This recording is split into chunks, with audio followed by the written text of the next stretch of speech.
Hi hello friends, నేను రేణుకా దేశ్ముఖ్ని. మీ అందరికి నా నమస్కారాలు. సండే అని మేము ఈరోజు ఇలా సరదాగా బయటికి వెళ్ళామండి, కానీ టైం అవ్వలేదు. అందుకని ఎద్దు పైన కూర్చొని పెట్టి ఇలా ఫోటో సెక్షన్ చేశాను నేను, నా కూతురు అయితే. బాగానే గార్డెన్ ఇంకా తెరవలే, టైం ఇంకా అవ్వలే కాబట్టి మేము ఇంకా అక్కడి నుంచి బయలుదేరాం వేరే ప్లేస్కి.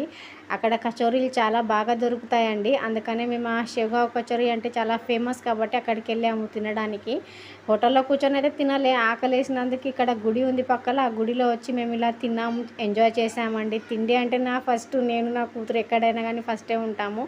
ఇది మాత్రము సంభాజీ గార్డెన్ అండి, సంభాజీ పార్క్. ఇది పూణేలో ఉన్న వాళ్ళకి అందరికీ తెలిసింది ఎక్కడుందో అనేది. చాలా ఫేమస్ గార్డెన్ ఇది. చిన్నప్పుడు నేను మాత్రం ఎప్పుడూ వెళ్ళేదాన్ని మా తాతతో, మా అమ్మతో, మా చిన్నమ్మతో. కానీ ఇప్పుడు మాత్రం నా కూతురుని తీసుకొని వెళ్ళే టైం వచ్చింది నాకు. ఇప్పుడు వచ్చినందుకు చాలా హ్యాపీగా ఫీల్ అయింది. ఆ చిన్నప్పుడు జ్ఞాపకాలు మళ్ళీ గుర్తొచ్చాయి నా కూతురు వల్ల.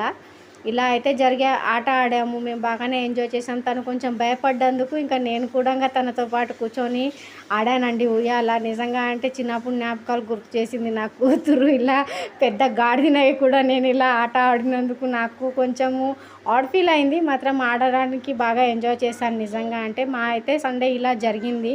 మీకు ఎలా అనిపించింది వీడియో తప్పక కామెంట్ చేయండి ఫ్రెండ్స్. వాళ్ళ నాన్న చూడండి, ఫస్ట్ టైం ఇలా తనని బయటికి తీసుకొచ్చి ఇలా ఆడిపిస్తున్నాడు. నిజంగా అంటే ఏందో వీడియో వల్ల అయినా కాకపోయినా కానీ మా హ్యాపీనెస్ అయితే మా మొహంలో దొరికింది నిజంగా అంటే ఎంజాయ్ చేయడానికి. ఇది దాని మెయిన్ గేట్ గార్డెన్ది, కాకపోతే ఇప్పుడు బంద్ ఉందండి. అది తోప్ దగ్గర నిలిచి మాత్రం నా ఫోటో సెక్షన్ చేశామండి నా కూతుర్ది. నిజంగా అంటే ఇదే ప్లేస్లో నా ఫోటో కూడా చిన్నప్పుడు ఉంది. మీకు ఎలా అనిపించింది వీడియో? నచ్చినట్టయితే లైక్ చేయండి, షేర్ చేయండి, సబ్స్క్రైబ్ చేయండి. నెక్స్ట్ వీడియోలో కలుద్దాం.